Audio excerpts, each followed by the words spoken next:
Now, okay, moving to Marxism, moving to Leninism. Okay. In Russia, in 1917, for hundreds of years, millions of people have been told the head of the state is a supernatural power. The Tsar is not just the head of the government, not just a king, but he stands between heaven and earth. And this has been inculcated in generations of Russians for hundreds of years. If you're Joseph Stalin, himself a seminarian from Georgia, you shouldn't be in the totalitarianism business if you can't exploit a ready-made reservoir of credulity and servility that's as big as that. It's just waiting for you to capitalize on. So what do? Well, we'll have an inquisition for one thing. We'll have miracles for another. Lysenko's biology will produce 4 harvests a year. We'll have heresy hunts. We'll tell everyone they must be grateful only to the leader for what they get, and they must thank him and praise him all the time. And that they must be aware all the time of the existence of the counter-revolutionary devil who waits to... You see where I'm going with this? That's not secularism. Michael?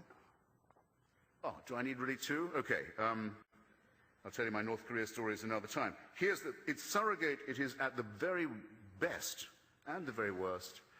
The examples I've been talking about are a surrogate for messianism, for the belief in ultimate history and the end of days and the conclusion of all things, which is, I've tried to argue, I hope with some success, the problem to begin with, the replacement of reason by faith. The discarding of the one thing that makes us important and useful and different from other primates in favor of something that requires no evidence and just requires incantation. Not good for you.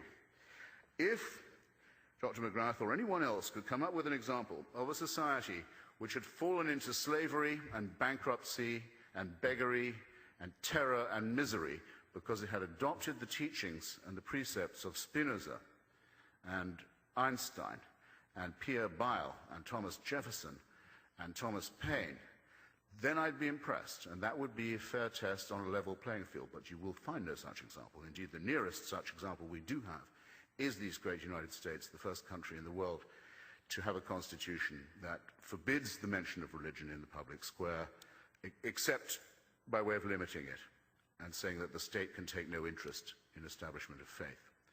Best known under the rubric of the wall of separation, my new slogan is, Mr. Jefferson, build up that wall. Hope you'll join me in it.